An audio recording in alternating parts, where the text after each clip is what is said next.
Hey, welcome back, folks. Another quick hit of the Monroe County Sheriff's Office podcast known as Behind the Badge. My name's Todd, Baxter. I'm the sheriff of Monroe County here in Rochester, New York. And in these episodes, we like to share things that are current occurring in the sheriff's office. If you don't know, there was a major strike with the Department of Corrections, New York State Department of Corrections. Thousands of corrections officers went on strike trying to improve their way of life, make them safer inside the facilities. They were so frustrated and considering them not being heard their concerns, they went on strike. And unfortunately, at the end of that, 2,000 corrections officers got fired. And here at the Sheriff's Office, we looked at it as an opportunity. First of all, those guys and gals that have a rich experience, taxpayers paid for a lot of training to get them guys on board, and they were looking for work, and we happened to be looking for jail deputies. So we put a full court press on the hiring as many of those corrections officers as quick as possible. And just the other day, we were able to hire over 35 of them, and we're pretty excited about that. But to share a little more insight into that, we've been hiring corrections officers for a couple of years. And one of them is Deputy Champagne, who's enjoying this podcast, I'm sure. You're loving this? Of course. Of course. Good answer. Good answer with the boss.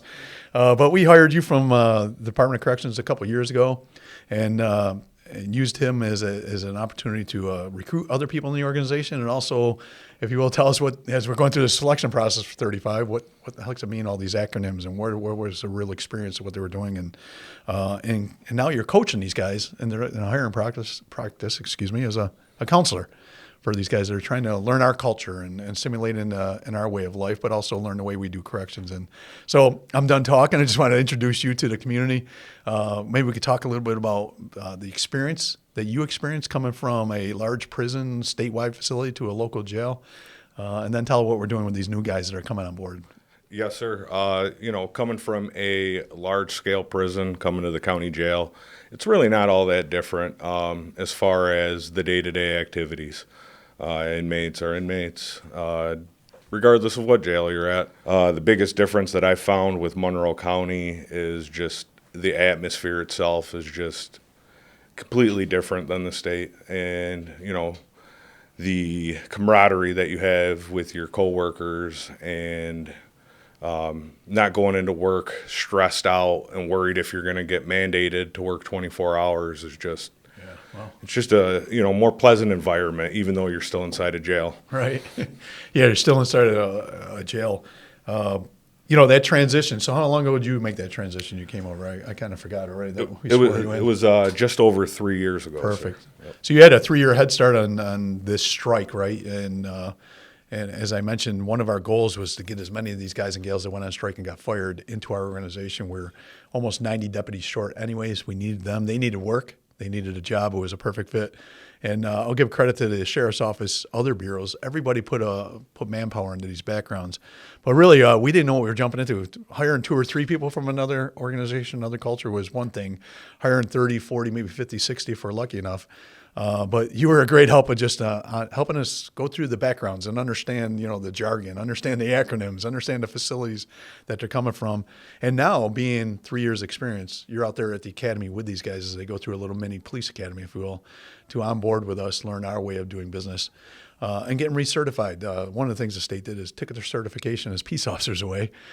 So we need to get them recertified as peace officers in New York State. And just tell me about that experience. It's only been a week or so, but we hired a mass amount of new people from a different culture and trying to, not that we're better, it's just different. This is how we do it here in Monroe County. So far, it's been pretty good experience. Out of the 39, I think we're going to end up with at the end of it. Amazing. I know personally 12 of them that I've worked with, both as a corrections officer and as a sergeant.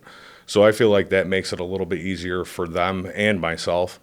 And already I found myself a few times while they were in a class and the instructor was talking and they were looking like completely confused. Right. And I was like, oh, guys, that's just like when you had to do this at the state. And Translate, they were, okay, all right, that makes sense. So just being able to kind of, like you said, translate for them and make it a smooth transition, that's really the main goal. and I feel like it's going pretty well so far. That's great. Well, I appreciate you stepping up to the plate and doing that. We've seen the B-roll up here a second ago of swearing in 35 of them the other day, and sincerely, I was almost drawn to tears as I looked out at that wealth of experience, that wealth of knowledge, what these guys and gals have been through. Been through so much they were willing to strike and give it all up, not knowing where their mortgage is going to get paid, what their health insurance, and now they're willing to come here and take a chance on us that we're going to treat them right, treat their families right, and they'll do their job to standard, right? It's a quid pro quo here. It's a you do this, I'll do that. Man, I was looking at 19-year veterans working in Attica, right? Willing to come here and start all over again. Yes, sir. And come to work for us and willing to play the game. They're coming in junior. They do have experience, but they got to come in junior in an organization, and they're willing to do all that. And I so appreciate people like you. It's not easy to step up to the plate like that in a paramilitary organization where people are going to bust your chops. Like, who are you?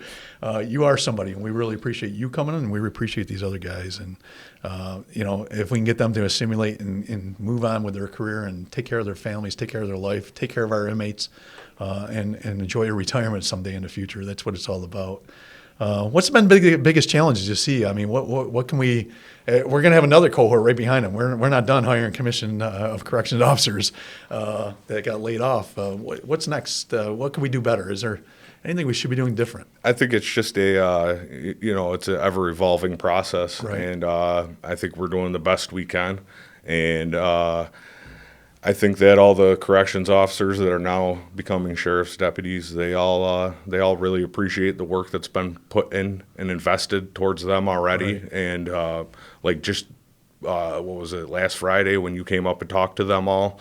I know a couple of them came up to me after, and they were just really appreciative that the sheriff is going to come up and take his time and say something to us, and it made them feel like they were appreciated. Yeah. Well, thank you. It's an investment, but they are appreciated, and their families are appreciated, and you are too, taking a lead and helping us out in this transition process and taking a chance on us 3 years ago. That was a big move, leaving the known to an unknown. So we do appreciate all these guys. We appreciate the help in the jail. Take some relief off our guys that have been there for a while. They've been working under staff mandates for quite a while too. So yeah, these guys are pretty happy to hear that they only would get mandated once a pay period. Once a pay period instead of 24 hours. You mentioned that. I laughed when you started talking. Like, can you imagine going to work and not knowing if you're going to come home for a day? That's kind of hard to plan dinner. Yeah, it's let tough. alone the baseball games with the kids and everything else. But well, thanks, Deputy Champagne. We appreciate you as a human being. Appreciate you as a sheriff's deputy now, and some of your cohort that is coming along. Build those guys up, and we can't wait to be working with them. Thank you, Sheriff. Thank you for what you do. Thanks. Till next week, folks. Be safe out there, will you please?